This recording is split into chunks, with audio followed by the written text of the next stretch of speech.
Hello guys, good morning guys. Kami ngayon sa Antonio Yucarcel Primary School dito sa Sitio Gango, Barangay Bunag guys.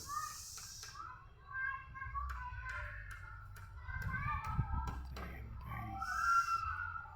So, gawa kami ng linya ng guys, ng tubig para sa CR nila. So nag-installer kami. May kasama ko isang kagawad guys. So ito yung ginagawa ng tatlong room guys. Nilagyan namin ng linya ng tubig guys para magkaroon sila ng tubig sa CR guys.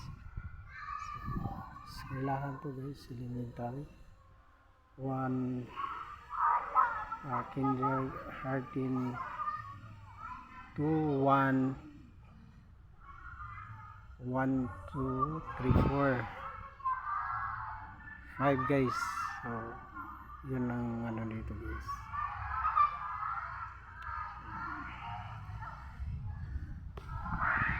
Gawa kami guys ng ginawa namin ng linya ng tubig guys para yung CR nila hindi na sila yung timba-timba ay nahakot.